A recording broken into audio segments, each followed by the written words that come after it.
Good morning, Corpus Christi, Coastal Bend, and listeners worldwide. Welcome on in to another edition of the Sunday Sports Rush right here on News Talk KEYS 1440 AM and 98.7 FM. I'm your host, James Espinosa, joined alongside my co-host and producer, Adin Ducker.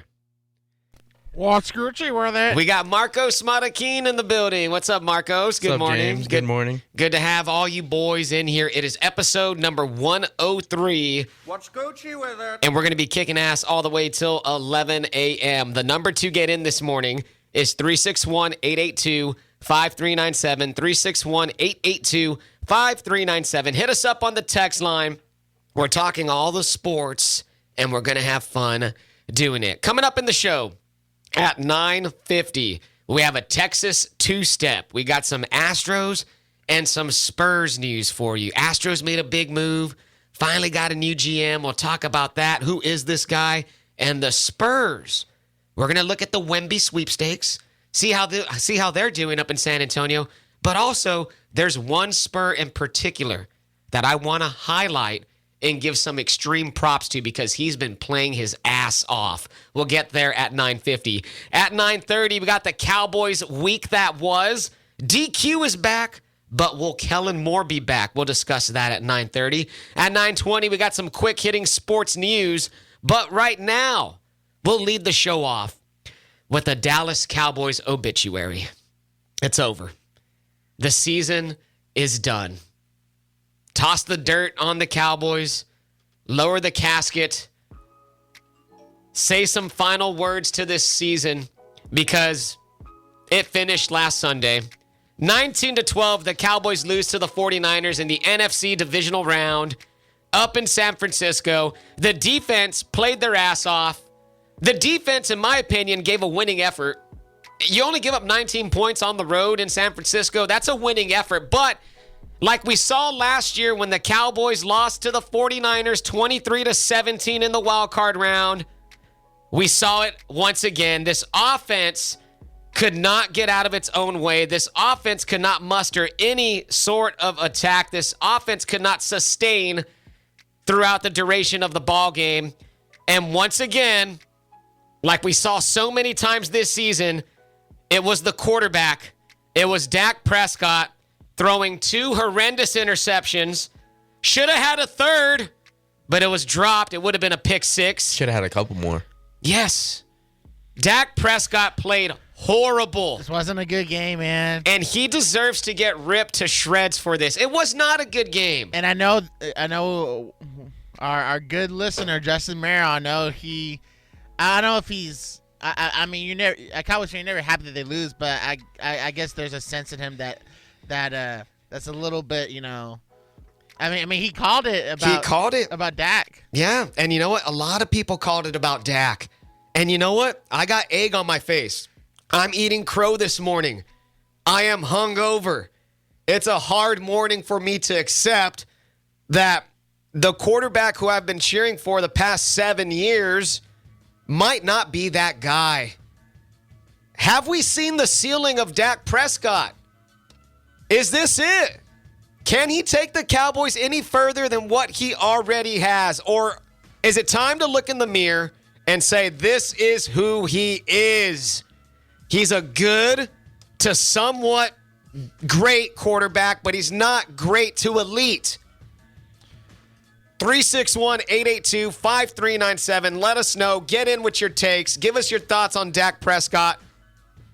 Is he the guy that can take the Cowboys to the promised land? Or should the Cowboys start thinking about plan B sooner rather than later? 361-882-5397. I want to get your guys' thoughts in here. Marcos, what are your thoughts on Dak? What are your thoughts on the Cowboys? You were very high on the 49ers. You picked the 49ers to win. You and Aiden both picked the Niners to win, so credit to you guys. Yeah. But Marcos in particular had been riding with the Niners pretty strong. Marcos, your thoughts? Yeah, I mean, that Niners team is seemingly an unstoppable force at this point. I mean, obviously they're going to meet the immovable object in the Eagles this week, but their defense has been tremendous. Obviously the Cowboys' offensive struggles, starting with Dak and then Pollard going out. It was really a recipe for just all out brawl. Just a defensive.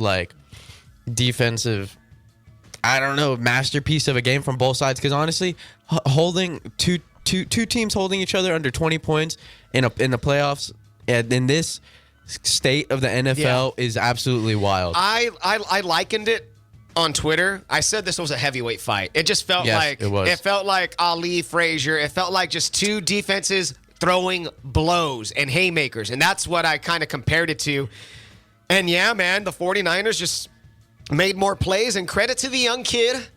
Credit to Brock Purdy. He didn't play his best game. I thought the Cowboys defense did a good job of getting him off his spots, putting pressure on him, forced some awkward throws at points. But late in the game, Brock Purdy kept converting first downs. Yeah. Nice dimes over the middle to Kittle. He was converting when they needed him to, and the Cowboys defense was gassed, and they couldn't get off the field, and they got soft at the end. Yeah, Ali Frazier, huh? Well, I'm just saying, in terms of heavyweight slugging it out, defenses. This is probably like a hypothetical make-believe Pernell Whitaker, Floyd Mayweather Jr. fight. It's something like that, right? Yeah. So, Dak Prescott, 17 interceptions in 14 games played. That's just not going to cut it anymore, man. Yeah, the only quarterback I know that will get away with a performance like that and win is Brady. But even then, Brady would engineer a late game-winning drive at the end. That could have, but didn't. So. Well, the Cowboys had a chance with 3 minutes and 4 seconds on the clock. Cowboys had a chance. They got the ball back. The Cowboys were going to need to drive the length of the field to score a touchdown and tie the game. Cowboys go 3 and out. And that's the same possession that Dak almost got intercepted. And that's the same possession he threw a deep ball to Gallup, which was on the opposite shoulder of Gallup, not even hitting him in stride. Horrendous.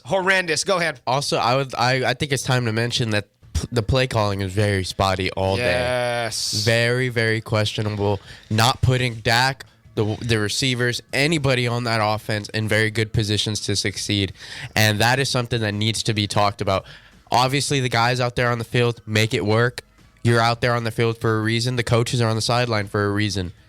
They do what their absolute best to put the players in the best positions.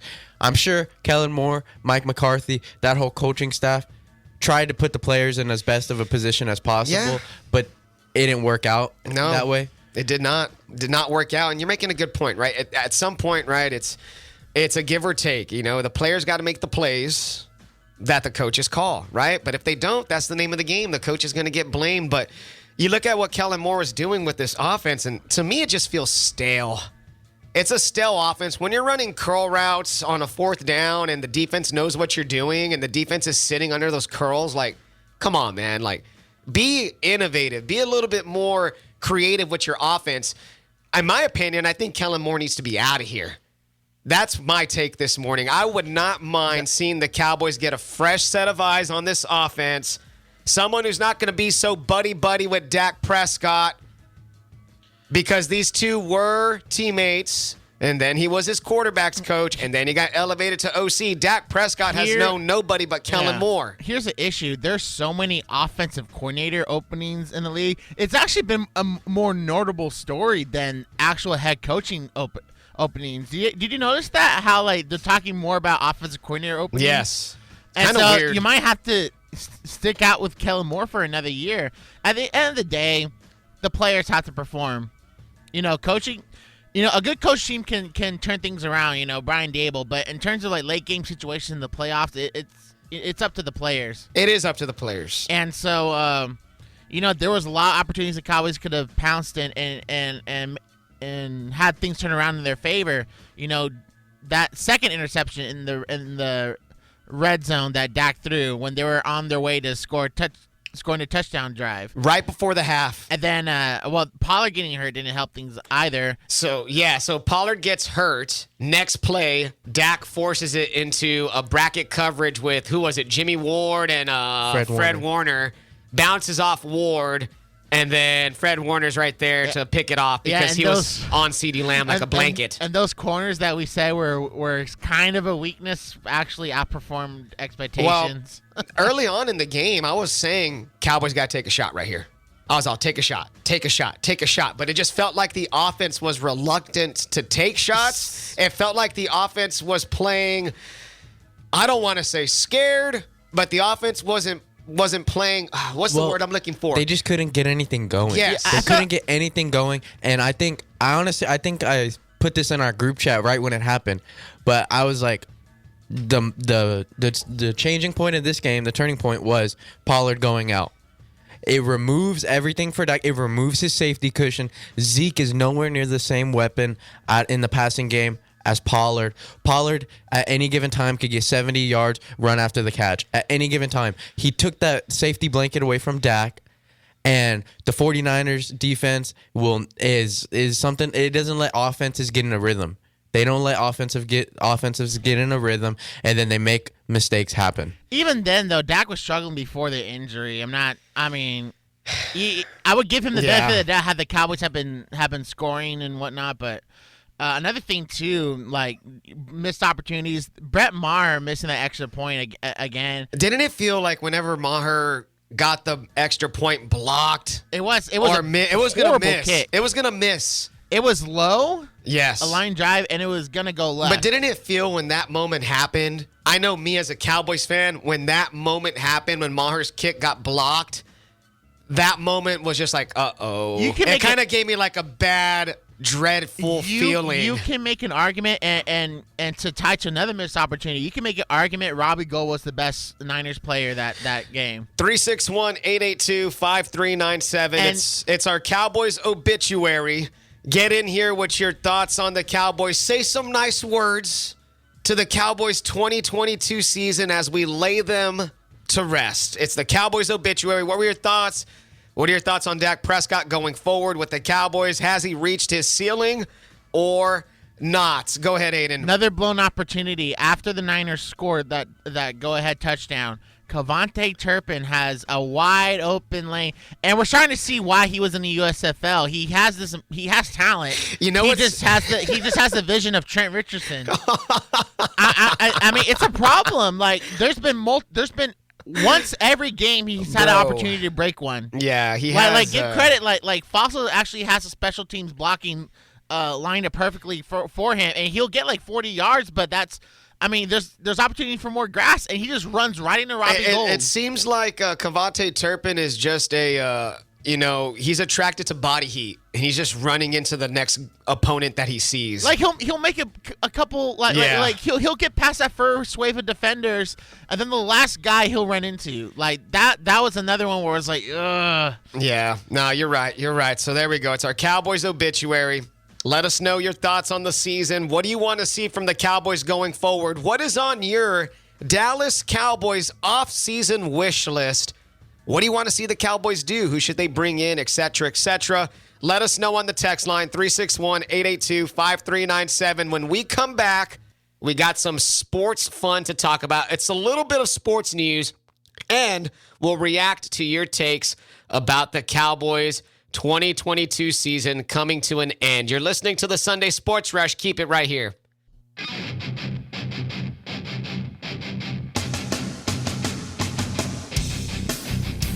Welcome back to the Sunday Sports Rush, episode 103. James Espinosa, Adin Ducker, Marroquinn with you till 11 a.m. 361-882-5397. Get in this morning. Get your takes on the text line. Talking the season that was for the Dallas Cowboys. We lay them to rest this morning. It's the Cowboys obituary 2022. We got War Eagle on Twitter. War Eagle says, ashes to ashes, dust to dust.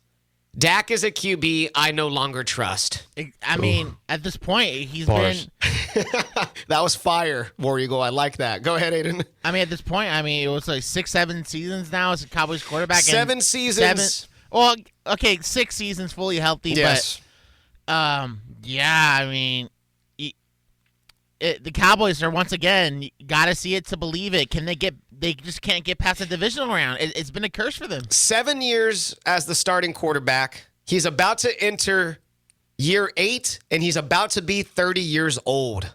Dak Prescott is no longer the spry young puppy. He was the oldest quarterback in the playoffs last weekend. There's already a new generation coming up under him, And he has yet to do anything with the Cowboys. 361-882-5397. War Eagle continues. Can you admit that Cooper could have beat the 49ers? No. No. Definitely not. I will not admit that. I think they probably would have scored. The Cowboys scored 12 points. They probably would have scored like 6. War Eagle continues. Also, with Pollard injured, you really reduced the passing game. Nobody cares about Zeke breaking a big play. You can't fully blame Dak, but kind of can blame Dak. Yeah, I get you.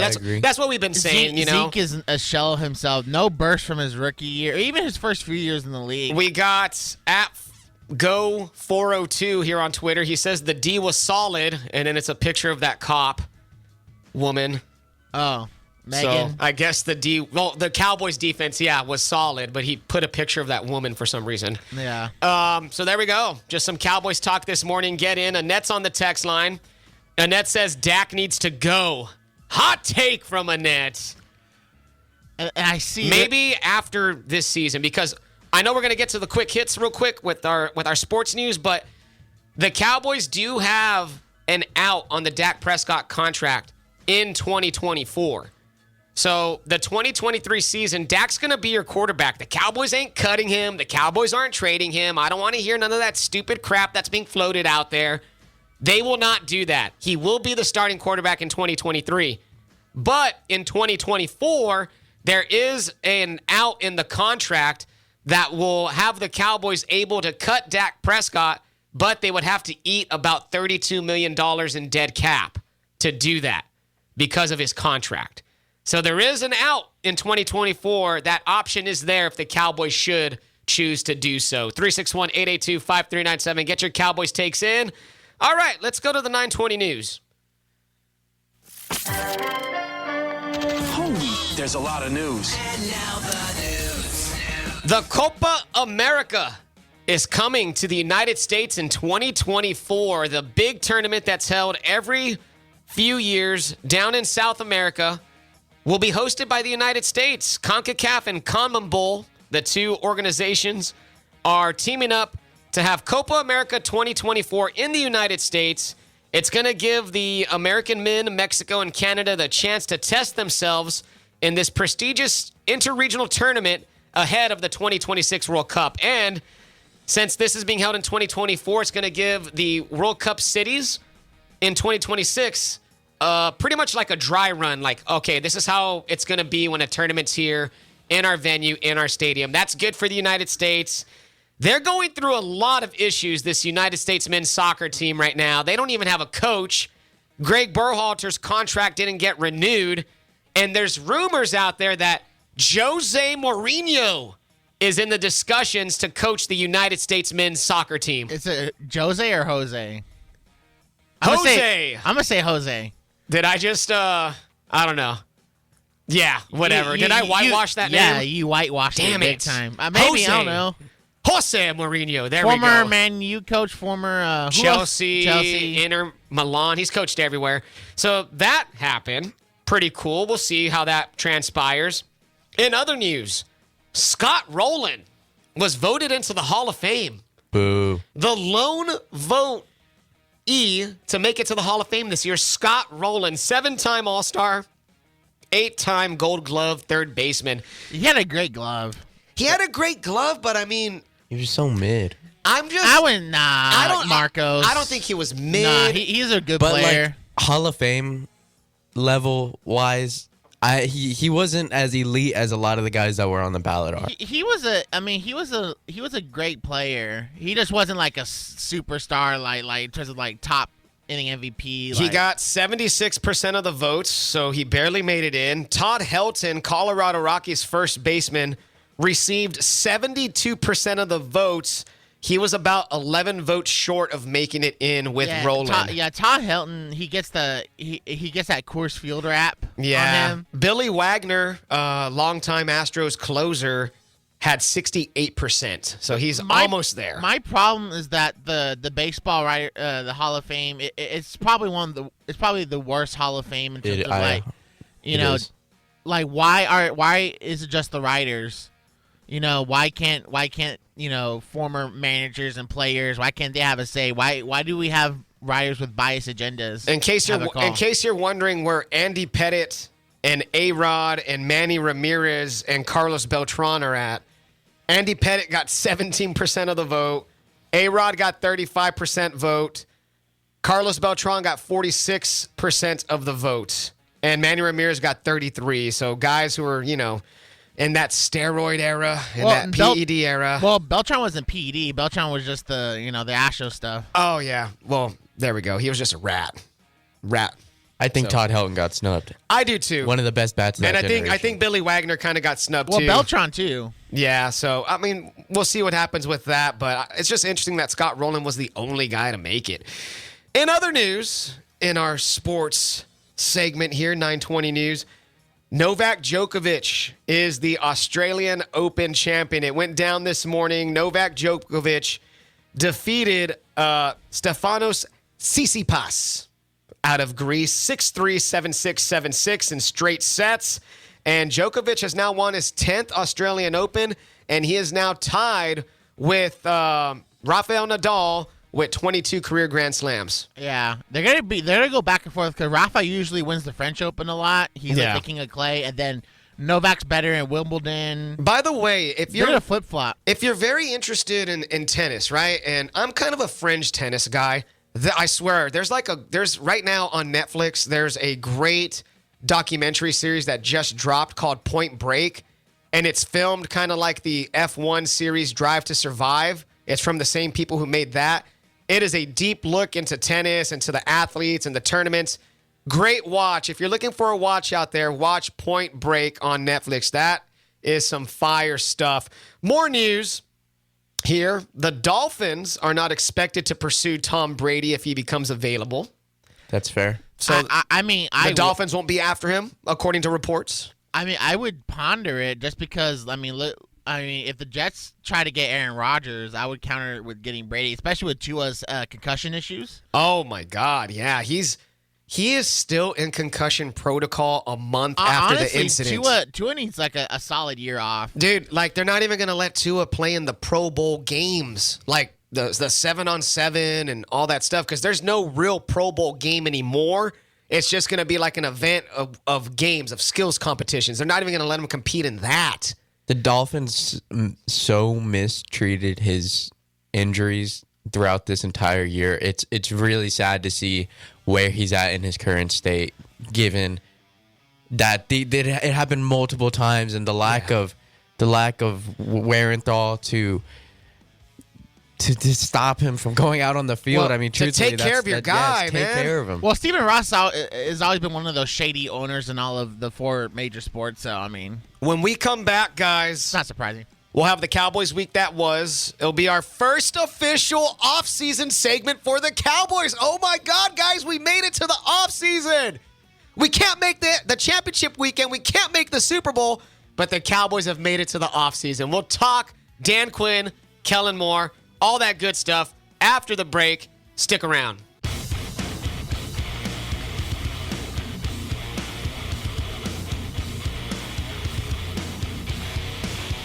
Welcome back to the Sunday Sports Rush, episode 103. James Espinosa, Adin Ducker, and Marcos Marroquinn with us till 11 a.m. I saw you jamming. I was jamming. I like that. I like the bump music, the return music. Sorry, that's, quote, industry slang. You know what I mean? Return music. Anyways, we're here with you till 11 a.m. 361-882-5397. We're talking the obituary of the Dallas Cowboys. Their season is over. They've been laid to rest. Slain by the 49ers of San Francisco. And Dak Prescott. We're talking about his struggles. 17 interceptions, 14 games. Another disastrous playoff performance against the 49ers. Well, one of Dak Prescott's favorite guys is in here. Justin Merrill. Justin's on the text line. Biggest Dak Prescott fan we have. Yeah, huge. Justin says, sorry I tuned in late this morning. Have you guys covered how well Dak Prescott did in the game against the 49ers? I mean, if it wasn't for the coaching, the defense, and the rest of the team, he would have won the Super Bowl easily. In the words of the great Brent Bielski, our former co-host here, quote, you can win games with Prescott, but Prescott cannot win you games. Carry on. I mean, that's a fact, man. It hurts. It hurts because I'm in this stunning realization where I think I got slapped upside the head this past Sunday, and it's almost as if some sense was slapped into me. I'm starting to kind of awaken to the fact that Dak just might not be that guy. Now, can he someday maybe string together 3 really good games in the playoffs and maybe get the Cowboys to a championship weekend or, dare I say, Super Bowl? Yeah, I think he's a good enough player to do it. But the inconsistencies have me saying no more times than I say yes when I think about that scenario. And I think it's time for the Cowboys to take a hard look in the mirror and say, we got to bring in a young quarterback this draft. We got to get a guy on day 2, maybe 4th round, maybe even 3rd round, just to have to push Dak Prescott, to send a little bit of a message and saying, hey, we're looking at the future here because you, my man, are getting older and you have not produced the way your contract dictates that you produce. Yeah, there's a couple people out there throwing out Brady, and I don't see Stop. it. Man. I don't need Brady on the Cowboys. That's no. And Aaron Rodgers ain't going to the Cowboys either. That relationship with Mike McCarthy is fractured. That's not happening either. No. I mean, Aaron Rodgers more likely going to be a Jet. Yeah. Go ahead. I have a question for you. Go. If Anthony Richardson falls to the Cowboys, Florida quarterback. are you taking him? I've seen that he's a 1st rounder, maybe 2nd rounder. No, I see his 2nd round. I've seen some first projections on him. He's athletic, but there's definitely some qualities where he needs to fit. I'm not really the biggest fan of his. The guy that I am interested in, he's the Stanford quarterback. I believe his name is Tanner McKee. Davis Mills? He's kind of a Davis Mills clone, a little bit. Tall guy, about 6'5", 6'6", with a cannon of an arm. He's going to be a solid backup in the league? I don't know. Like Davis Mills? He has a 3rd round projection on him, but that's a guy who I've already kind of like zeroed in my draft analysis and quotes here and said, hey, that guy wouldn't be a bad young quarterback to come in and potentially be the guy in 2 to 3 years. 361-882-5397. One more from Ryan L. Ryan L's in here. He says Dak Prescott's temporary new name is Hack Desk Job. Hack Desk Job. Because the rest of his season will be spent sitting at his desk studying for next year. LOL. Not hating, just trying to provide comical relief. That's good. I like that. Some comical relief. Thanks, Ryan. I've also seen Hack Desk Job. I've also seen people throw out maybe Max Duggan, but I don't know. No. I just don't see him being an NFL quarterback. Yeah, he can't make deep throws. But that's my eye, and of course I'm not an NFL scout, so whatever. Take my word how you want. I'm just a fan. This isn't really a court. There's only 2 solid quarterbacks in this year's draft, and it's Bryce Young. You and know, Stroud. Stetson Bennett would be interesting. It could. Maybe middle rounds, 5th round, just as a backup. Maybe someone who could push, but we'll see. We'll see what happens. I ponder it. We'll see what happens. All right. A little bit more Cowboys talk coming up here because the Cowboys, of course, this is their first offseason segment of the year. Congratulations, Cowboys. We're back in offseason talk. Yay. We're going to be doing this for the next 7 to 8 months. All right, let's go. Off-season talk. Off-season talk for the Cowboys. You know what? The one thing the Cowboys are really good at is making it to the off-season a little bit earlier than the teams that are going to the Super Bowl. You know what I mean? Like, they're really good at that. Better draft pick. Yeah, awesome. They have a 1st round. I think if the goal was to lose in the divisional round as much as possible, the Cowboys are the greatest team of all time. And I will say this. I know I'm kind of taking a big old crap on the Cowboys this morning, but they did improve from last year. Last year, they got eliminated in the wild card round. This year, divisional round. You know what I mean? At least they went a step further. So if you want to have a glass half empty, glass half full look at things, they did improve at least by a round. And Mike McCarthy did lead them to back-to-back 12-win seasons. So, all right, news. Dak Prescott vows to have fewer interceptions in 2023. Okay. That's not a high goal. All right, Dak. Awesome. Quote from Dak Prescott. This is a quote from Dak Prescott from DallasCowboys.com. Quote, I'll fix this. Great. Sweet. That is incredible. Is his thumb okay? Like, is that over and done with, or is this a nagging thing that's causing him to throw the football wonky? Nah, I can't. Marcos, when he performed that well in the Bucks game, like, there's no excuse. Yeah, I think he just had a really crappy game. Another quote from Dak Prescott. I promise the number will never be this high again in terms of interceptions. Quit promising. Quit promising. Just quit promising and start doing. It's like when my students say to me, Mr. E, I promise I'll never do that again. I don't care if you promise. Just stop doing it. Enough of these empty promises. I'm tired of it because he said this all season long. He threw 2 interceptions 1 week. Oh, I'm going to fix this. It's going to get fixed. I promise. Quit promising and just do it, Dak Prescott. Definitely we need...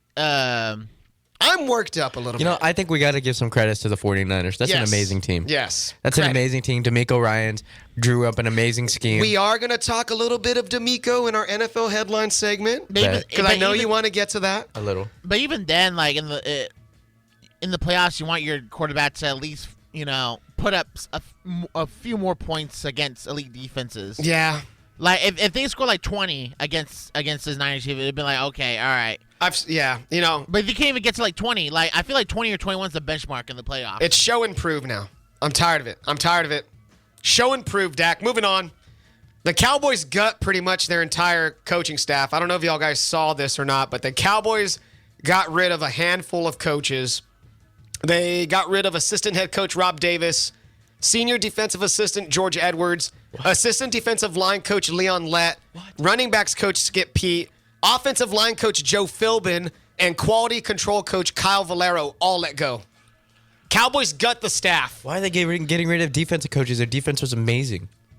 I don't know. I mean, there were times in the regular season, though, that the defense didn't, I mean, there's times on everyone's team where the defense doesn't always show up. There's times where the offense doesn't show up. They kept Dan Quinn, which is, that's the head honcho. And thank you for transitioning. Dan Quinn is coming back, so there is some solace, at least in the fact that DQ chose the Cowboys. And if you look at it, there's not really any sexy head coach openings. There really isn't. Yes, there is. No. Which one? The Texans.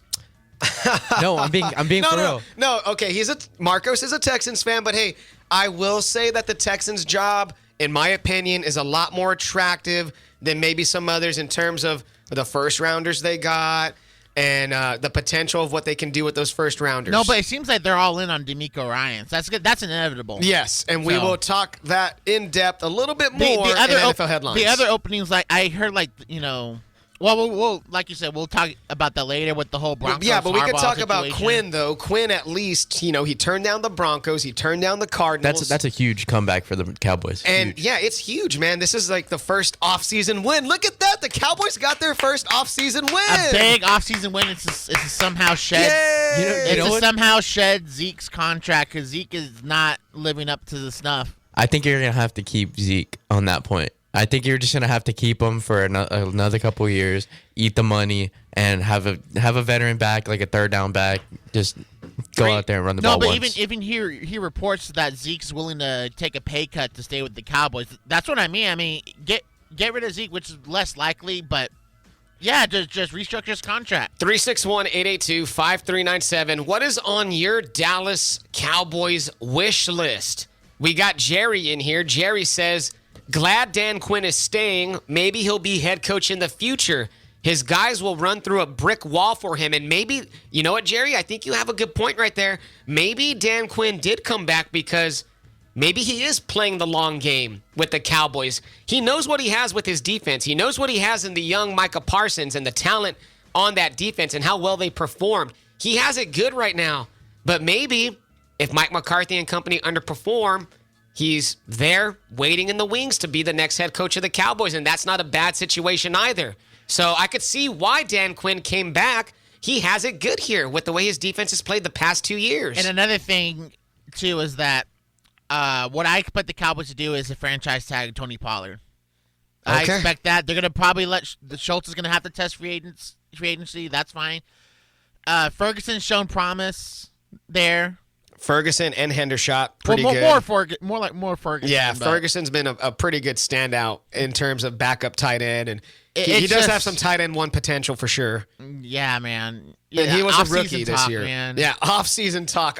We didn't even get to mention the last play of the game with Oh. Zeke. Yeah, Zeke at 7. Hey, I saw a lot of people roasting that play. I think it was executed very poorly, probably because I mean- it's such a weird formation. It's such a weird play call. But I like that they didn't just go and try to do the, okay, we're going to run a 17-yard out and in, and then you're going to pitch it back and pitch Yeah. it back and pitch it back. Or they just didn't go out there and run 4 verts like Madden, 4 verticals. Well, I don't think Prescott had. I mean, from where they were. Look, let me just say this about the last play. Oh, Dalton Schultz, that 2 brain farts. Yes, he had 2 brain farts, couldn't get his foot in bounds, and That then was then bad. he went out of bounds, and He then ran the backwards. the clock still continued to go. But anyways, on that last play, real quickly, what did y'all want the Cowboys to do? I mean, they had to go like 80 yards with 5 seconds left. No matter what they tried, they probably had like a 5% chance of it working. No, but like It wasn't gonna work no matter what. it was Anything, ridiculous to put I mean, Zeke yeah, it was ridiculous and it looked dumb. And Zeke Elliott got ran over, and that might be the last play of Zeke's career as a Cowboy, which is kind of sad when you think about it that way. Like if that's your last play as a Cowboy, you get bulldozed because your offensive coordinator lined you up at center in some gimmick trick play that didn't work. Yeah, that probably sucks as a lasting memory. But it wasn't going to work anyways. No, but I mean, but it still looked foolish, and It was like, foolish. I liked where the play calls, like the idea behind it. You know, get your big guys out wide, they block. Oh, the genius of Kellen Moore. Get more of your skill guys out there. But it just, I could tell it just looked like they didn't practice it. Speaking of Kellen Moore, Mike McCarthy was non-committal when asked if Kellen Moore would be back as his offensive coordinator. He was asked this a couple of days ago. Mike McCarthy pretty much said, he's going to be evaluated just like every other coach. He did not give an endorsement to Kellen Moore. So that right there tells me that Kellen Moore is likely done with the Cowboys. And that's going to be an offensive coordinator opening. Does Big Mike take the reins of offensive coordinator, or I think he should take play calling duties. I wouldn't mind that. I have seen these names float around already, though.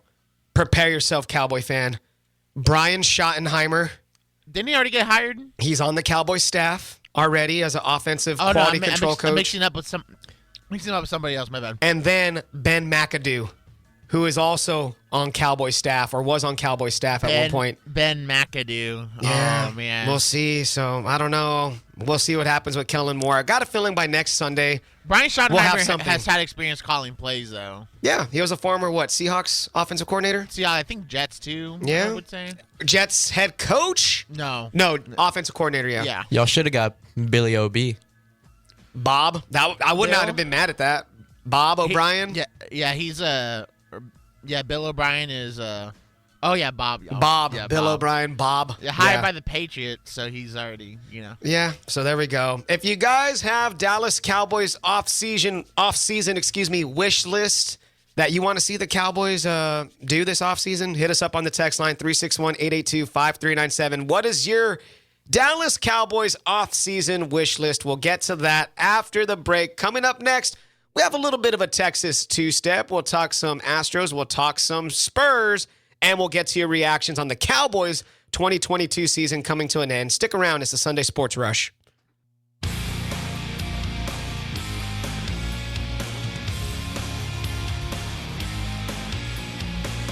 Welcome back to the Sunday Sports Rush, episode 103. James Espinosa, Adin Ducker, Marcos Marroquinn.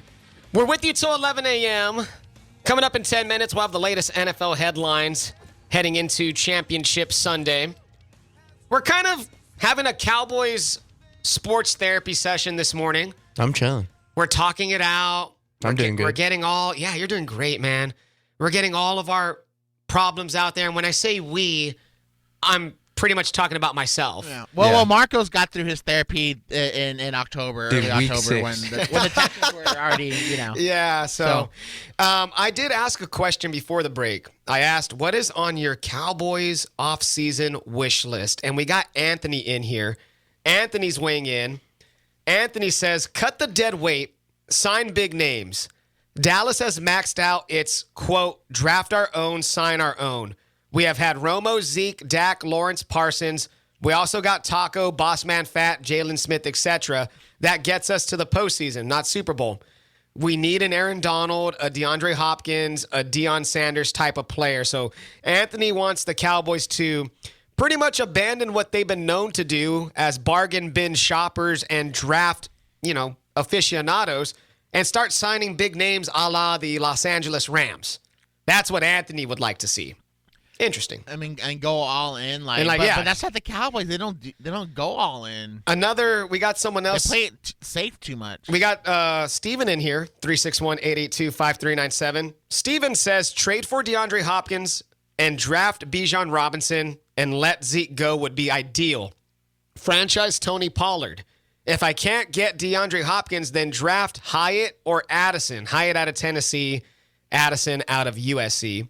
And restructure Zeke to free up money and still franchise Pollard. Okay, so he wants Hopkins and Bijan Robinson in the draft. All right, so we already got some Cowboys fans in here weighing in on their offseason wish list. Get yours in, 361-882-5397. Get yours in, and we will get to it in the next hour. But right now, what I wanted to do is do a little Texas two-step here and talk just a tad bit of Astros and give some love to a San Antonio Spur who has been balling his ass off. So let's start with the Astros news first.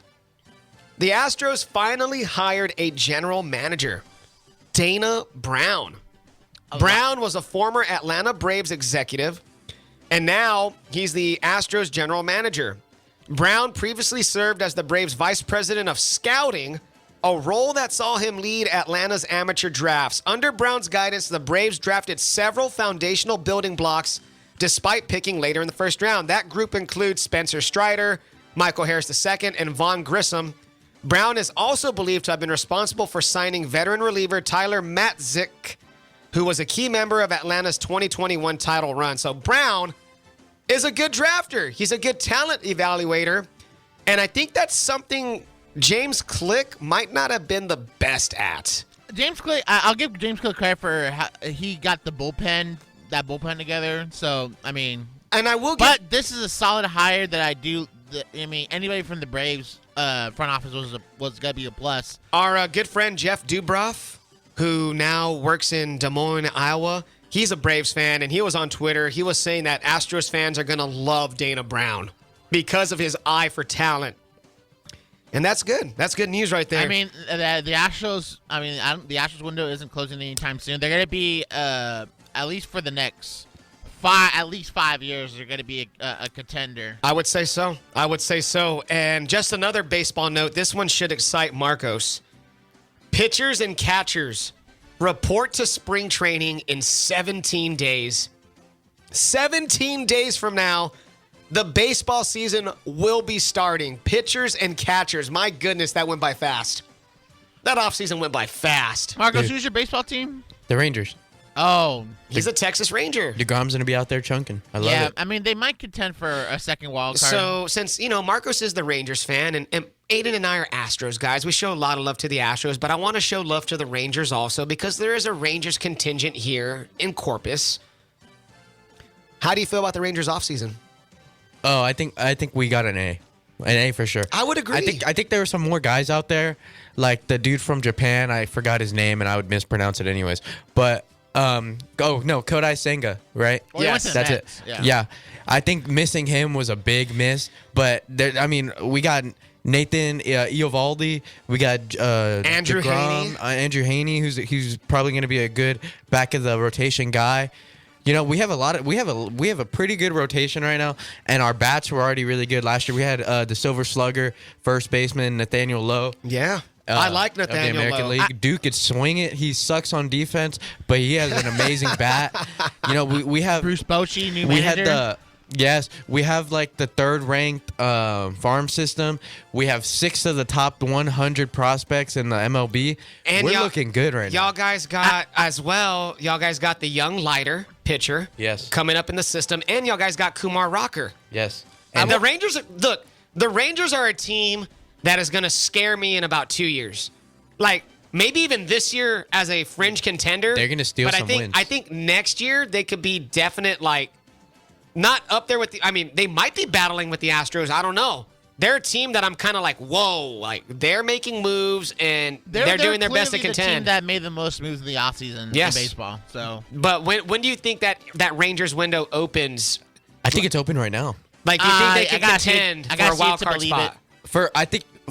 They could be a playoff team right now for sure. So I could see them if they get hot and they ride that wave with Bochy as their manager, which is also something that we just all forget about, that Bruce Bochy's their manager now, who is a very tenured coach. Like he has led World Series winning teams before. I think this is definitely a fringe playoff team. I mean, I got to see it to believe it. They got to put it together. Yeah, they got to So put that- it together. yeah, but for sure. exciting times for the Yeah, for Rangers. sure. And before we get to the break and before we end our Texas two-step here, wanted to look at the Spurs. So the Spurs lost last night to the Suns, 128 to 118. Is that a tank I see there? in the distance? The Spurs' overall record is 14-36. They're 2 games back of the worst record in the league, the Houston Rockets. So the Wemby watch is still pretty good. The Spurs are one of the worst 4 teams in the league, and they're 2 games back from the worst record in the league. But I want to shout out one player who's doing fantastic. Stud. Jeremy Sochan. He's doing great. Last night he dropped 30 points, 8 rebounds, had 5 assists. He's had games, his past 5 or 6 games, 15 points, 8 rebounds, 16 points, 4 rebounds, 16.6 rebounds, 18.6 rebounds, 14.7 rebounds, and then he finally dropped 30 last night. So he's been doing quite well for the Spurs, and ever since he's been shooting one-handed free throws, he's shooting 75%. That's Shooting one-handed free throws. He was shooting like in the 40s. And he started shooting those one-handed free throws on December the 19th. I wonder who's their shooting coach now because Chip Ellington left to the Thunder, I believe. Yeah. And so, I'm not sure who it is, but but they still, I think they still know how to develop shooters. And One thing. another important note from that 30-point game is he held opponents to 3 of 11 on the field goals, 5 turnovers, 2 steals allowed, 27% field goal percentage, and he had the 30 points scored. wow. Yeah. So if there is one bright spot for the Spurs, at least this season, it's Jeremy Sochan. It's their first-round pick. It's their lottery pick. He's looking like a real player. And if he could develop a consistent jump shot, this guy's going to be a foundational piece for this rebuild, and I'm very excited about that. All So we need is Victor at center, and let's go. that's it. So, Jeremy Sochan, keep balling your ass off for those Spurs, young man. And that's going to wrap up hour number 1. In hour number 2, we're going to take a look at the latest NFL headlines.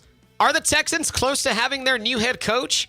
We're broadcasting live from the Americana Arms Studio. Big city selection, small town prices. This is KEYS Corpus Christi. Hour 2's coming up. Stick around.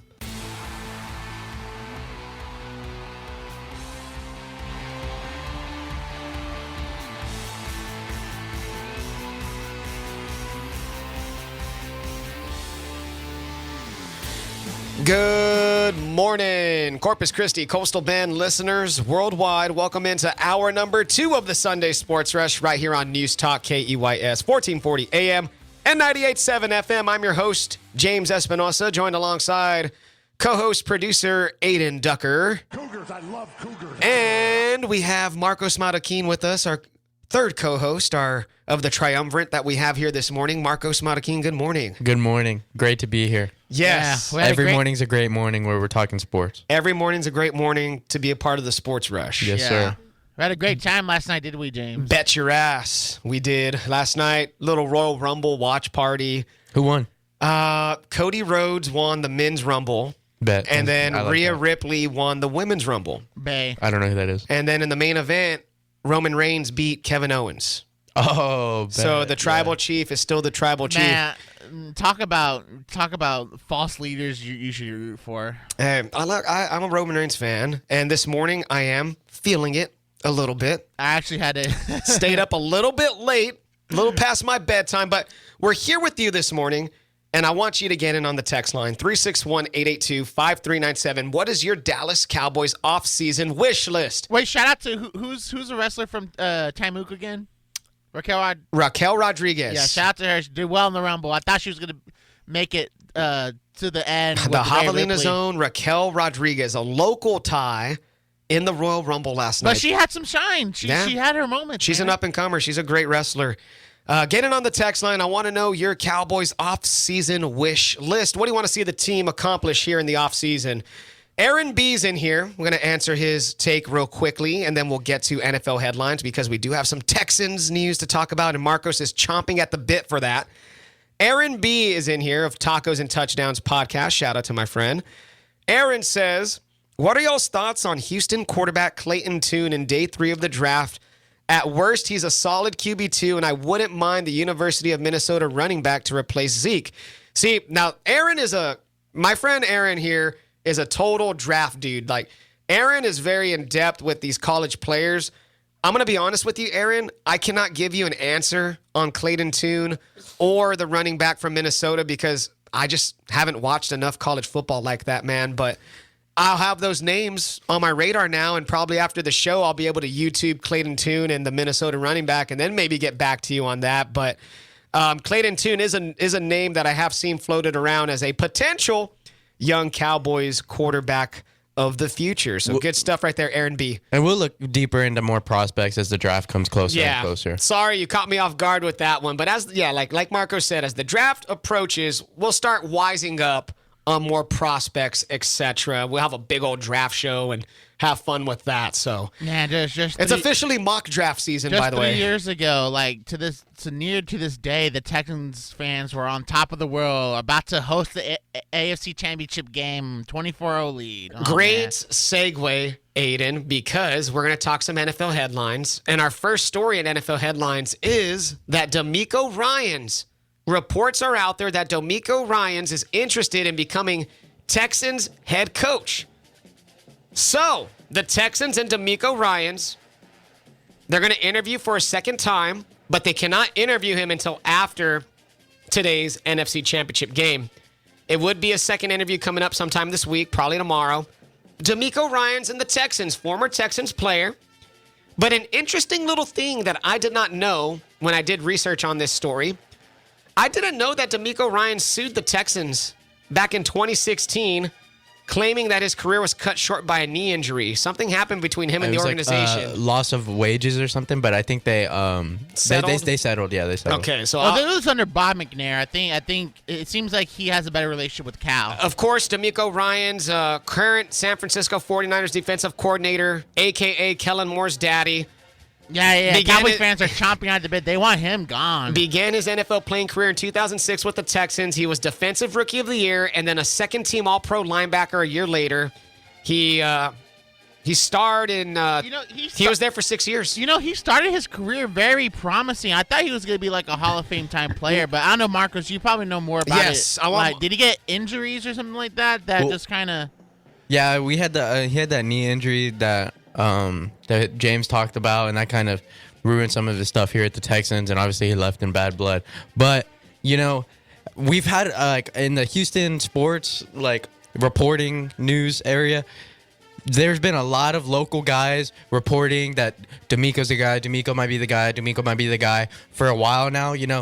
That's kind of a mix of the fans want DeMeco and the ownership and Nick Caserio are not opposed to DeMeco, and now hearing more of those local guys talking about DeMeco seems to be the favorite. And then you have Ian Rappaport come out and say that he is showing mutual interest in the Texans, which is something that was a huge question mark in the local reporting area. It's like this. You could have a crush on a girl, but if the girl don't have a crush on you, okay, it's not going to work out. You got to have mutual interest. And not enough men in the world know that. Let's just be real. And maybe this is the same situation too. So, how are you feeling about DeMeco? What is your confidence level that the Texans will actually have DeMeco Ryans as their head coach in 2023? Scale of 1 through 10. How excited am I? Yeah, what's your confidence level? If it's DeMeco, I'm all in. I'm 9 out of 10. Yes. I mean, he's not Bill Belichick, but I'm excited. He's super young.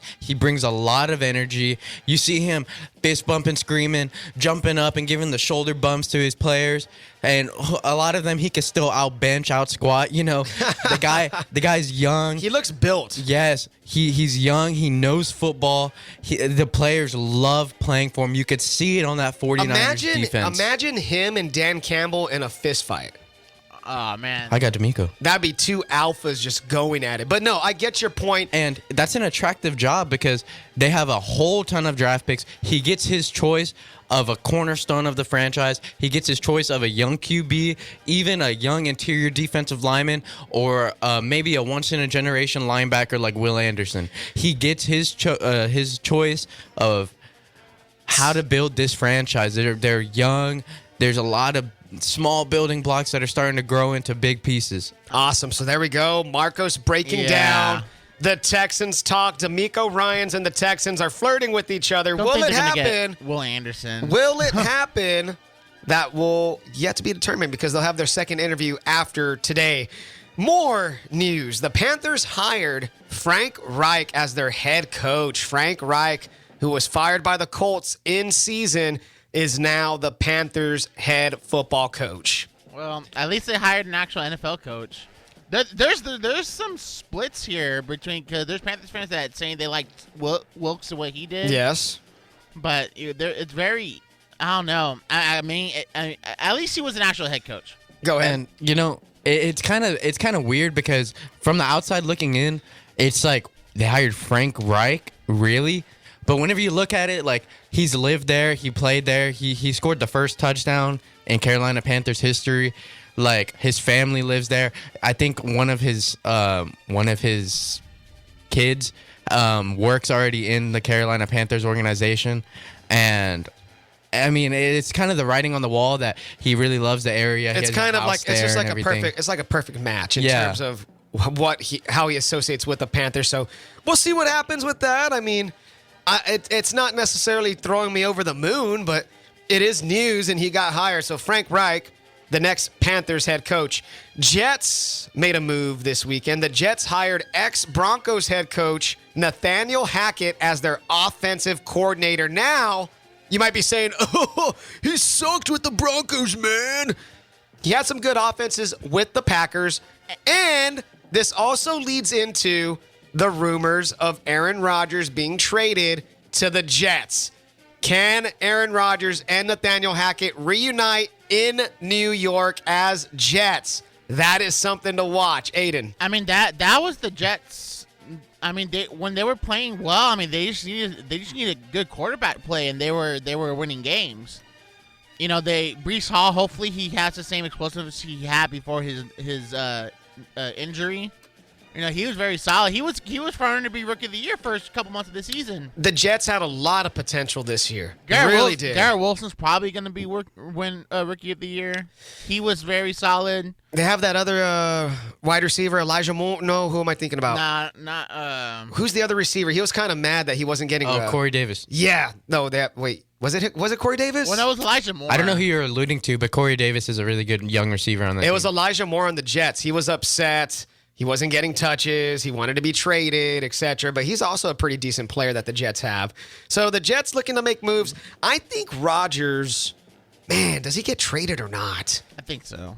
I think the writing's on the wall because according to Adam Schefter, this also came out earlier this week. The Packers will not be trading Aaron Rodgers within the NFC conference. They, quote, will explore, end quote, the idea of trading Rodgers exclusively to the AFC. So that means Jets, maybe Titans, maybe Raiders as teams who might be interested. I like the Raiders just because, like, they can, you know, I mean, they could potentially get more. Well, the Raiders did trade a lot for Devontae Adams. That's the one thing, though. And Rodgers and Devontae reunited? Maybe the Packers get Derek Carr in the deal because Derek Carr seems like he wants to. It seems like that ship has sailed. That is interesting. That could be a trade.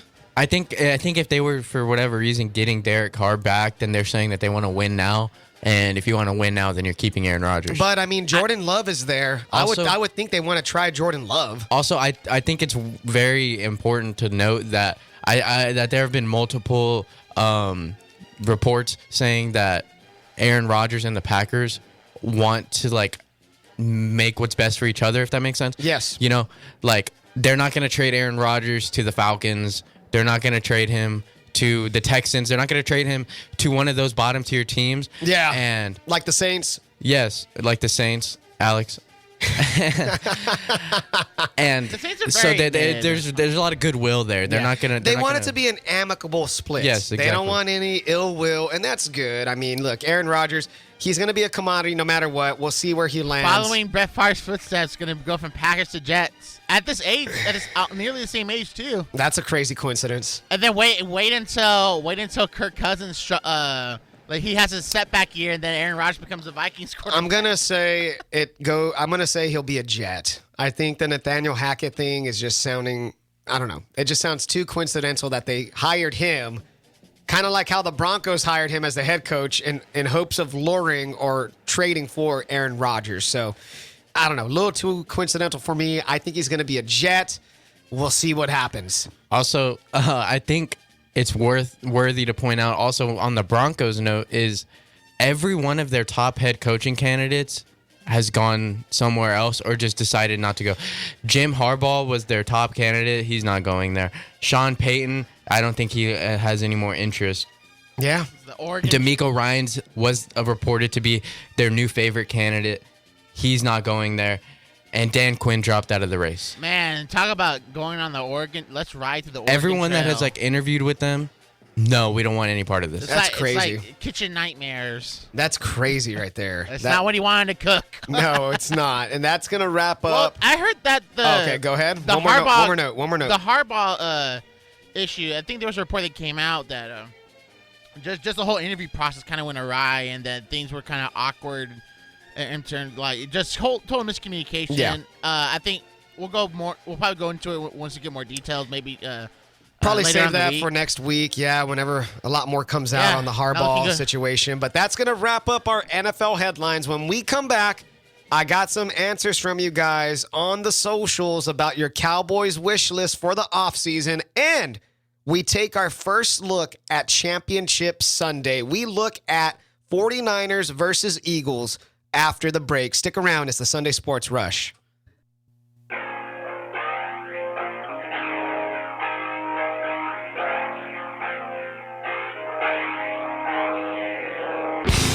Welcome back to the Sunday Sports Rush News Talk KEYS. With you till 11 a.m. It's James Espinosa, Marcos Marroquinn, and Adin Ducker with you.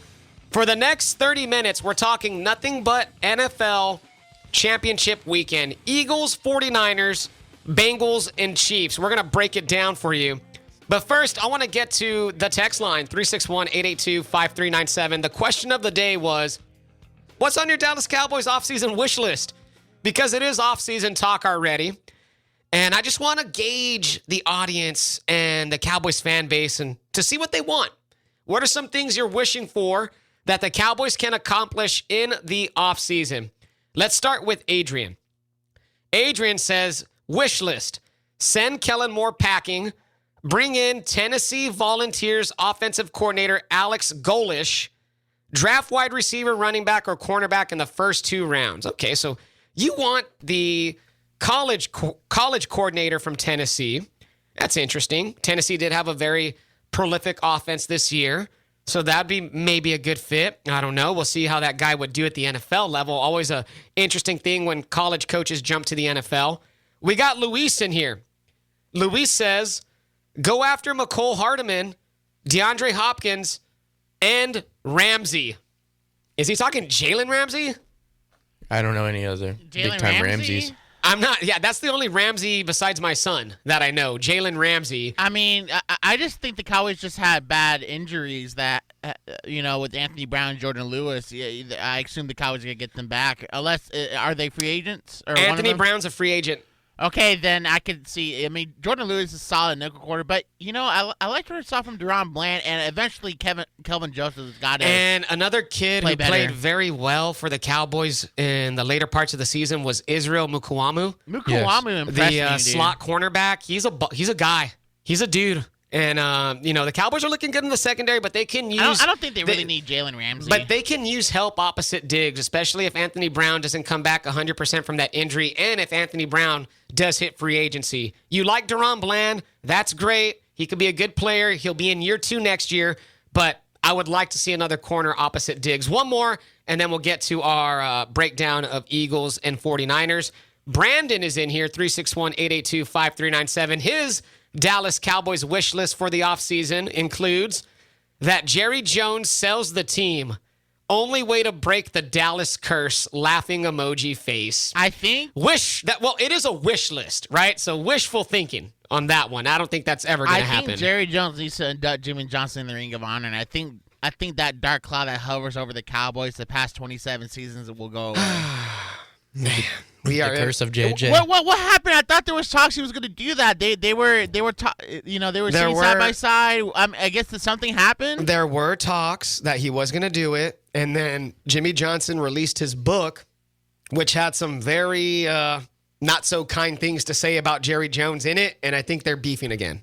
So there we go. 361-882-5397. Let's hit some NFL music, and let's jump right into Eagles and 49ers. It's the first game up today, 2 o'clock on Big Fox. And let me look at the current line because I think I have the old line right here. Eagles should be the favorite. Let me go to the scores. So Eagles are a 3-point favorite. 2 p.m. game, 49ers at Eagles. What are we thinking about this one, guys? Let's just go off the top of our domes. Thoughts on 49ers and Eagles? We'll start with Adin. And y'all know this. The second half of the season, I was all in on the 49ers, right? Because I thought the Eagles weren't playing as well to end the year. That all went away divisional round. I thought the Eagles impressed me big time against the Giants. Just bully ball. Wasn't even close. And there was an energy in Philly that I hadn't seen since that Super Bowl year. Yeah. You're right. Nick Sirianni he's like the perfect head coach for them. James is rolling his eyes. Look, despite the come on, if you were a Philly fan from Philly, you would enjoy that. It just antagonizes you because if I was a Philly fan, I'd be a scumbag. I'm not a scumbag, but anyways, Nick Sirianni, great coach, good coach, detestable attitude on the sideline, but that's another point. And I'll be honest, the Niners didn't really impress me a whole lot against the Cowboys. I felt like the Niners had more experience in the playoffs. I think that's what got them through at the end. So now all of a sudden the Niners were this great team, unstoppable team. They were flaws. And then the Cowboys played them tough, and now all of a sudden the Niners aren't that impressive. No. They're gonna give the Eagles a game. I expected this to be a really good game. I just have to give the Eagles a slight edge here. So how can the Eagles beat the 49ers? Well, one of the things that I was reading up on is that the Eagles' run-pass option game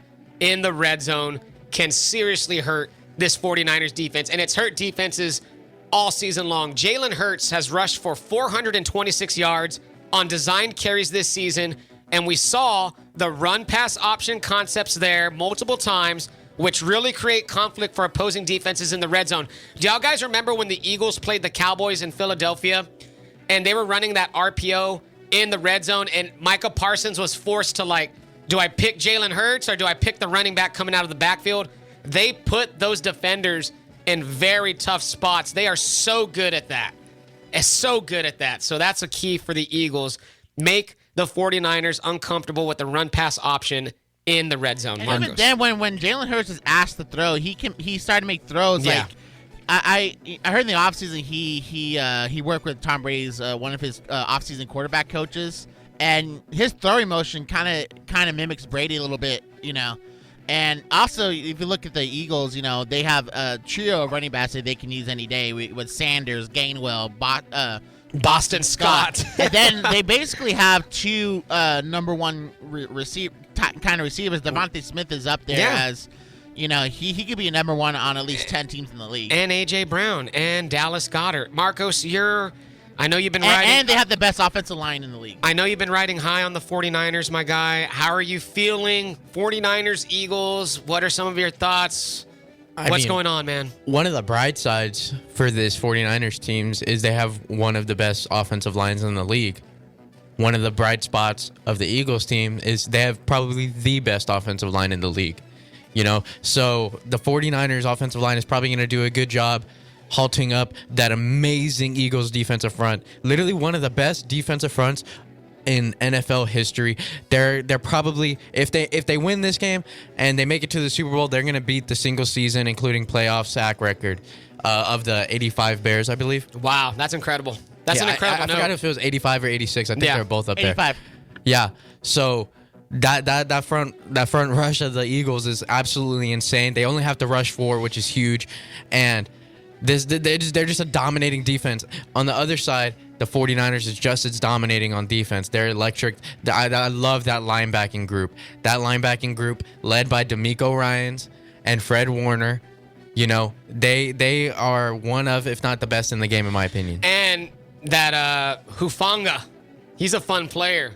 He was in the backfield a lot last week against the Cowboys. He hit Dak Prescott a couple of times and made him uncomfortable. I'm expecting him to be a key. I could see Hufanga playing almost like a spy against Jalen Hurts because he is that athletic that he can maybe follow Jalen Hurts around and keep Hurts in check. I know we're about to hit the hard out. We can save our prediction next segment. We'll carry this over because there's still just a little bit more to talk about with this game.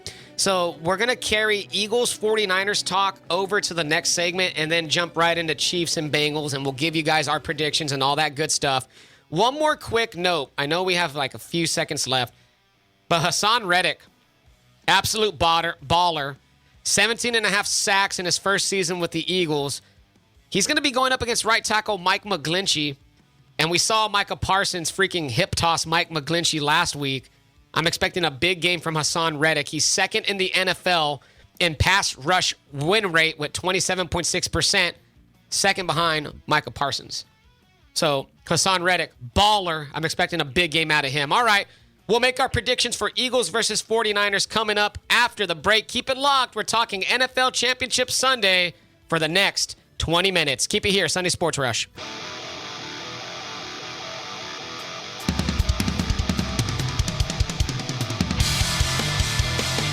Welcome back to the Sunday Sports Rush, episode 103. James Espinosa, Adin Ducker, Marroquinn with you till 11 a.m. We are in the midst of breaking down Eagles and 49ers. We're about to dive into Chiefs and Bengals. It is Championship Sunday, the Final Four of the NFL. Arguably the greatest weekend of the sports calendar season for the NFL. I think Championship weekend is incredible. I love wild card. I love Super Wild Card Saturday and Sunday and all that stuff. But I like divisional round weekend more. You do? Yeah, because there's 4 games and it's the final 8. yeah. But some of the games are stinkers. And you know what? There's no guarantees that these games are going to be incredible either. I mean, last year's division was amazing. Yeah. Well, I mean, the last 7. I did not expect the Bengals to dominate the Bills like that. Yeah, and we'll dive into some Bengals and Chiefs talk here in a few minutes. I have Justin real quickly on the text line. Justin's back in here, 361-882-5397. Justin has a comment on something I said in the last segment. So Justin says, quote, "If I was a Philly fan, I would be a scumbag," end quote. James Espinosa, January 2023, quote of the year so far. Thank you.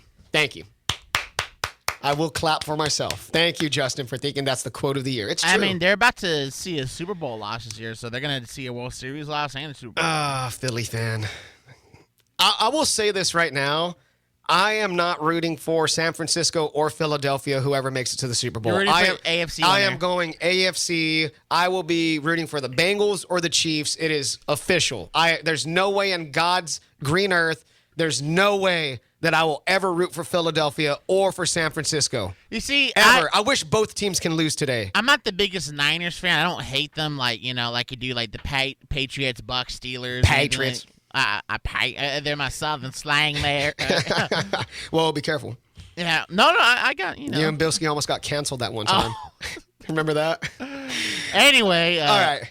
Anyway, yeah, I feel like it is more fun watching a game where you know there's a team you don't want to win. Yeah. When you're invested, it's a whole You different see, last game. year, I mean, Bengals Rams was a really good Super Bowl, but I didn't care if either team won or lost, so I didn't really have stakes there. But I feel you. I feel you. So we were in the midst of Eagles 49ers. Does anybody have any parting words for this game? Any final thoughts on Eagles 49ers before we transition on I to think Chiefs Bengals? Oh, wait, Marcus, go ahead real quick. I think that if they put pressure in Brock Purdy's face and keep him inside the pocket, if they're able to keep him inside the pocket and get a good interior rush, he's going to struggle mightily because where he's excelled is extending plays, rolling to his left, or rolling to his right even a little. But if you keep him in the pocket and you put that pressure in his face, which the Eagles defensive line certainly can do. Yeah. And Trent Williams and even that right tackle was pretty good. I forgot. Mike McGlinchey. Yeah, McGlinchey. He's pretty good, but going up against Hassan Reddick, that'll be tough. But if they could keep him in the pocket and get a good interior rush, this might be an Eagles W. Any parting shots, Aiden, before we make our official predictions? You were talking about the Brock Purdy pumpkin, and I like what Brock Purdy has done the second half of the year up to this point, but I think this is the pumpkin. The pumpkin is wilting. Well, the pumpkin was dry. I don't know. I haven't seen it around forever. The pumpkin is going to rot before our very eyes. Is that what you're trying to say he's about Brock gonna Purdy? he's going to turn into a pumpkin and then rot. Before our very eyes. Okay. So let's make our predictions then. I think we already kind of did. Now it's going to be a slugfest. It's going to be kind of like last year's Super Bowl where the Bengals and Rams, they were just kind of slugging it out and it ended up being like in the low 20s, high teens or around there. Yeah. So I have the Eagles winning by a touchdown. Okay. But it's going to be a close game. Give me the Eagles 23. The Niners defense is going to limit some damage, but I think the Eagles still get 23. And then give me the Niners 16. So you got 23-16 Eagles. You got the Eagles as the conference champion. Let's go to Marcos. Marcos, your official prediction for Eagles 49ers. I love this 49ers team, and this Eagles team is so amazing, so this is really tough. But I got to go with my heart, and I'm thinking 49ers 23, Eagles 20. Ooh, that's going to be a great game. Robbie Gold, game-winning field goal, possibly? Possibly. That'd be interesting. So we'll wrap this up, and then we'll head to Chiefs-Bengals. I was saying this all season long, even before the season. Aiden can attest to this.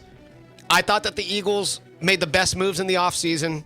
I was very nervous about them as a Cowboys fan, which turned out to be correct. I thought the Eagles were going to be a tough test, and they ended up winning the division by 2 games. Great team. Jalen Hurts is back. I think we see today the Jalen Hurts almost sort of legacy game where he's going to go off and everybody's just going to put so much more respect on him. I'm going to go Eagles. I think the Eagles win big today. Really? I think we see a dominating performance. Not as bad as the Giants game, but I think the Eagles make a statement in Philadelphia. That crowd's going to be wild. Like Aiden, I think Purdy turns into a pumpkin on the road. His first road playoff game, mind you, in Philadelphia. That's a tough place. Give me the Eagles 28 and give me the 49ers 14. Ooh. I got 2 touchdowns right here. 28-14 Eagles. I think the Eagles, it's close. It's 21-14, but then the Eagles pull away and get a touchdown late. 28-14. That is our official predictions for Eagles and 49ers. Get your predictions in here. Who's going to the Super Bowl? 361-882-5397. We got to move on to the next game. Let's do Chiefs. Let's do Bengals. It's happening in Arrowhead Stadium. No, it's Burrowhead. As the Bengals have been calling Arrowhead Burrowhead all week long. Chiefs players are not taking kindly to that. Chris Jones, defensive end, has said, all right, you want to call it Burrowhead? Well, then bring it. This game's going to be intense. It's going to be a freaking slugfest. Kansas City is 2-point favorites over the Bengals as we currently speak. And my biggest question heading into this game is, how healthy is Patrick Mahomes? How healthy is he? We saw last week that looked ugly. He still came back, still performed, still led the Chiefs to victory over the Jags. But how healthy is he going to be going against this Lou Amarillo? What's his name? Amarillo? Yeah. I think so. Something like that. Anyway, he's been Defensive coordinator. And Arumo. Yeah, there we go. Anyway, he's been one of the top 3 or 4 best defensive coordinators in the league. Yeah, and Joe Burrow's not scared of the Chiefs. 3-0 against the Chiefs. Joe Burrow and the Bengals in the past 2 seasons. Go ahead, Marcos. And Patrick Mahomes was actually shown earlier this week in some practice footage, running around, jogging, moving around. He wasn't just getting treatment, which is big news as early in the week as Monday. Yeah. If you see him doing that later in the week, Friday, maybe even Saturday up there late if they haven't traveled. Oh, because they're not traveling. Then you're looking good. But he was up there moving around, so I don't think Patrick Mahomes' injury will be the main reason that the Kansas City Chiefs lose today if they lose. All right. Yeah. Go ahead, Adin. And here's the thing that I look at, because I just feel like the Bengals as a team has more to offer. Obviously that Mahomes-Kelsey connection has been absolutely dominant throughout the season, and that's what's keeping their offense afloat. But I just feel like if the Bengals focus on Kelsey more, let it not play zone and let him get those open cushions, force Mahomes to throw to Juju, Marcos Valdes-Scantling, Tony, and all them. I just feel like that's how.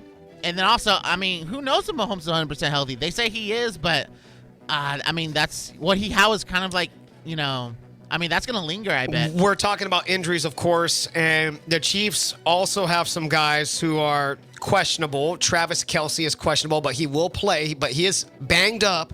Travis Kelce is a little bit banged up. Mecole Hardman, banged up. He's questionable also.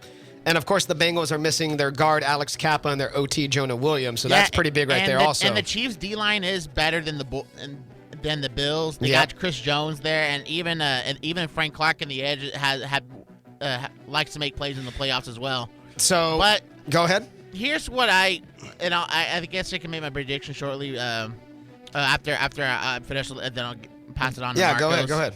What I usually do is I look at how both teams performed in the previous week, and I think the Bills are a better team than the Jags, and the Chiefs kind of they had to fight and claw it out. It wasn't an easy win for them, and the Bengals just absolutely dominated the Bills up in Buffalo in the snowy weather, where I thought Buffalo was going to have the advantage there, and Cincinnati didn't even have any of that. They played good, man. That Cincinnati defense was flustering Josh Allen all day long, and you know what? And so based on how both teams looked, I have to give the edge to the Bengals. And also, see to believe it, we got to see these Chiefs get past this team. They've been a thorn in their side. They have. They most certainly have. Give me the Bengals. Go ahead, yeah. So, and then I'll give it to y'all. Give me the Bengals 28, Chiefs 21. It's going to be a close game. Ooh.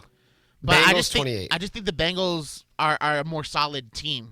Okay, so you're going Bengals 28, Chiefs 21. All right, Marcos, you go ahead. I think you made a great point there with you have to limit Travis Kelce. You can't let him get 14 receptions. He only averaged 7 yards per reception, which isn't anything crazy, but you can't let him continue to move the chains, because then whenever he gets in the red zone, he ends up at the 2 touchdowns. You got to make Juju, Mecole Hardman, you got to make them carry the load offensively. And you got to limit Isaiah Pacheco out of the backfield if you're the Bengals. So, but one thing that I really love about this Bengals team is they play with the swagger. Yes, dude. And I think it just radiates from their leader, Joe Burrow. You saw him after the national championship with a fat cigar in his mouth and the sunglasses. He carries himself with the utmost dude, he's the dude. Did you hear his quote, Joe Burrow's quote this past week? They asked him, they're like, hey, what's y'all Super Bowl window and all that stuff? And he was pretty much like, the window is as long as I'm playing quarterback. Yeah. He's saying stuff like that. He is so confident, and I'm confident in Joe Burrow. Last week he went into the snow and was still throwing the ball all over the yard on the Bills. There is nothing that phases Joe Burrow, and I think this is going to be such a damn good game, man. It is very hard for me to pick against the Chiefs, especially at Arrowhead, but I'm going to pick the Bengals in this one. I'm going Bengals. I'm riding with Joe Burrow. This will be a close game, but I think the Bengals squeak by the Chiefs. Give me Bengals 30. Give me Chiefs 27. Wow. Close game. Who do you got, Marcos? I think the Bengals are the team to beat. A lot of people are acting like they're not They're not really the team to beat or anything, but they are. They're the defending AFC champions. And I got the Bengals 30, Chiefs 28. Bengals 30, Chiefs 28. Wow, you just did a Price is Right. You just Price is Right me. Like you went one more number than I did. It's like when someone picks $1 and then the next person picks, I'm going to go $1.01. Yeah, I have faith in Patrick Mahomes to keep this game close. All right, that wraps that up. That is our official predictions for Eagles, Niners. Wait, I got and breaking Bengals, news. Chiefs. I got breaking news. I got to play it. Breaking news. Go for it. Breaking news. Okay. I just pulled up this tweet, and thanks, I think Alex sent it in. Oh, hold on. Let me turn this down. I'm going to read off Bleacher Report, but there's other outlets reporting this. Uh-oh. What's going on? Two-time national champion QB Stetson Bennett was arrested earlier this morning for public intoxication in Dallas. In Dallas! So Jerry has him right where he wants him. It's going to happen. Damn it. Round. He's already looking like a future Cowboys player. Yes! Wow, this is a great sign. He already got arrested in Dallas? Yes! And he's not even a Cowboy yet? Well, but yeah. Wow. He's definitely a very draftable prospect now for the Cowboys. Somebody. That's great. Somebody posted Dudas having a midlife crisis. Okay, let's stop with the ageist jokes out there. All right, we got to wrap it up. Let's go to the break. You know those. Oh wait. Yeah, we got to wrap it up. Let's go to the break. When we come back, we'll continue to follow up on this breaking news. We have a sports grab bag. We are just going to talk about whatever's on our mind. We got 10 minutes left with you, so come back. It's sports. We're having fun. It's the Sunday Sports Rush.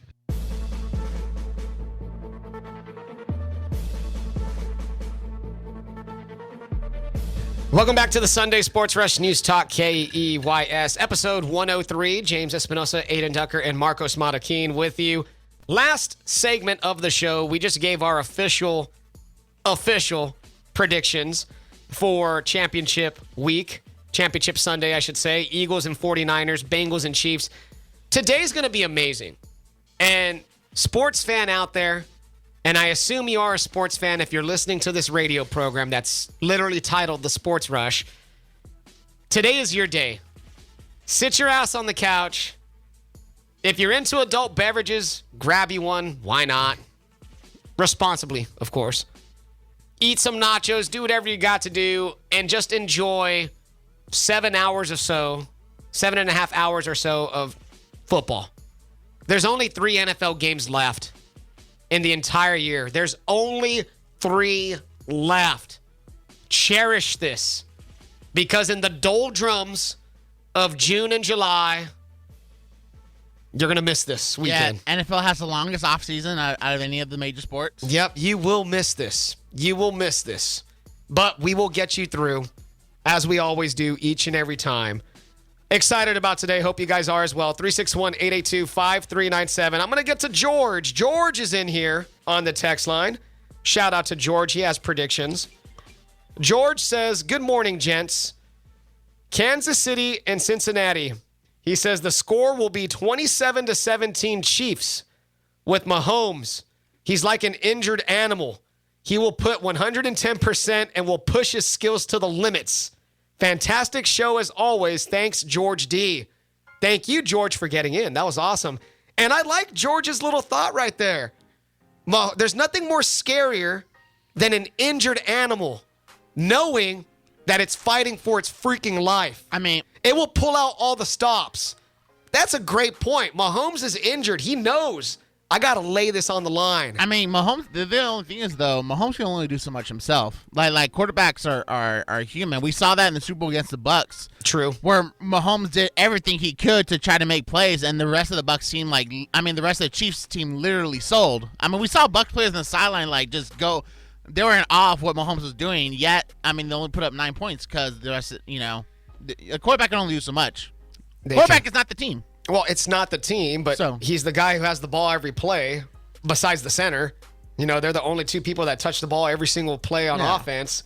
Injured animal. I like that, George. Good stuff right there. Thank you for getting in. Get your takes in, 361-882-5397. I got some takes that rolled in on my socials about who's going to the Super Bowl. some of our faithful friends here who like to participate with me. So I asked, who's going to the Super Bowl? If I could find my post, where is it at? Here it is. David's in here. David has Eagles and Bengals, and he has the Bengals winning it all. Matt's in here. Matt says Joe Burr versus the Purdy Niners. That's funny. Purdy Niners. I like that. Cute little play on words. Adrian has Mahomes versus Purdy. Cordero's in here. Cordero says F the Niners. LOL. First time ever going for the Eagles. I hope the Bengals win it all. Damn it, Cordero. You're going for the Eagles. Makes me angry. Go ahead, Marcos. I would like to ask a question to y'all. Which quarterback in these conference championship games are you most confident in? Ooh, great question. I mean, I'm more confident in both the AFC quarterbacks. But you have to pick only one. Pick one. There can only be one. This is Highlander. The most confident to not, whether you think it's to not mess anything up or to deliver the game-winning drive. That's tough, I got man. hand up first. I am most confident in Joe Burrow. And that is so hard to say because Mahomes is right there. It's like right there, man. But I'm riding with Joey B today. What about you? I got Burrow myself. I'm a big Burrow guy. I think he's going to deliver. He's calm, cool under pressure. Burrowhead. And he's going to deliver. Yes, 3-0 against the Chiefs in the last, since he's been playing. Yeah, last 2 years. Go ahead, Aiden. Who you most confident in? You have to pick one. That's a tough one, man. I'll say this. I'll give Mahomes the benefit of the doubt because he is a Super Bowl champ. So I probably would say Mahomes. Okay, and that's fair. That's fair. Been there, done that, battle tested. 5 straight AFC championship games. Been to 2 Super Bowls, 1-1 in the Super Bowl. We got Andres in here on the text line, 361-882-5397. He's giving his takes on Championship Sunday. Andres says, 49ers win a defensive battle. Chiefs win in a shootout. Rematch of a few years ago with the same outcome. Chiefs win the Super Bowl. Mahomes gets his second ring, and as his lame-ass brother TikTok dances his heart away. Oh, Jackson Mahomes. Jackson Mahomes and Brittany Mahomes are back, by the way. Where have they been for the past They year? reappeared out of nowhere after the Jags game. Yeah. Remember last year when Jackson Mahomes danced on that Sean Taylor? Yeah, and Sean Taylor's tribute. Good Lord. All right, well, that's what's up. Remember when he poured beer on Ravens fans? Yes. I honestly think that, well, they kind of went away for a little bit. I think Patrick Mahomes said. No, he told him something. Yeah, he said, y'all guys need to shut up. Shut up. Did you see on Twitter she tweeted something like, Oh, God. like screw the blah, blah, blah, like X team. And then he was like, that's too much, babe. Like, he literally replied. Really? Yes. Wow. You didn't see that? I didn't No, see that. swear, I saw I think that. That wasn't like a photoshopped of that might have been a photo. I think Patrick Mahomes. An internet report. I know. He Brittany tweeted the Henny things possible. I think that's Chad what he Henne. replied to. See, That might have been it. her and the brother are reason enough to root against the Chiefs. And I hate that because I like Patrick Mahomes. But they are reason enough for me to not see them at Super Bowl week doing all their TikToks at Super Bowl. No. I'm pretty sure they Let's were. go Bengals. I'm pretty sure they were at because I was at this game where Tyler Whitehouse, and then and Moody, the semifinal game, and Patrick Mahomes was the starting pitcher. I Yeah. guess Moody in 2013 semifinal. Man, you just never really. I didn't know at the time. Yeah. that I would mean, you be- didn't know that you'd be seeing a generational quarterback Yeah. right before your very eyes balling in a state championship baseball game. That's insane to think about. Nah, that doesn't happen too often, I imagine. So, yeah, let's get some more in here. Let's see. Cowboys wish list, one more to get to before we end the show. Mark's in here. Mark says the wish list includes extend Tony Pollard, sign DeAndre Hopkins, draft Bijan, and franchise Dalton Schultz one more time. He wants to cut ties with Zeke and draft a one technique who can take up 2 blocks and allow the linebacker to roam. He says the Cowboys need O-line and cornerback help in the draft rounds 2nd through 4th. All right, that's a fair take. I'm franchising Pollard, man. If it was me, hot take, I'm getting rid of Pollard and Zeke and just getting my running back room fresh with a rookie. Nah, Pollard. Yep. Pollard's ascending, man. I don't know, man. I think it depends on if you get Bijan in the draft. Yeah. What if Bijan falls to them? I would let Pollard walk and just ride Bijan for the next 4 to 5 years on a rookie contract. And a lot to answer for the Cowboys heading into this offseason. But guess what? We are officially in off-season talk. Yay, Cowboys fans. Our favorite time of the year.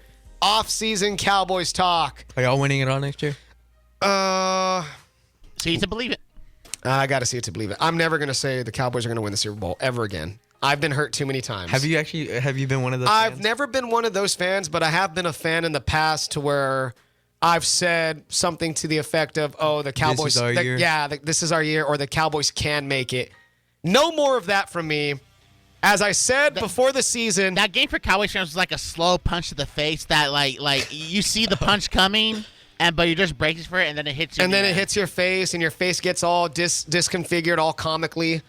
Yeah. Yeah, that happened. So I'm see it to believe it mode for the Cowboys. But thank you guys for getting in this morning. Appreciate all of y'all texting in. Appreciate all of y'all hitting us up on Twitter. All of y'all hitting us up on our socials. Thank you guys for being here on the show with us. Adin, great job back there, man. Marcos, excellent as always. And we will talk to you guys next week. So enjoy your championship Sunday. And no more questions, baby. The show is done. No more questions. We'll talk to you next week.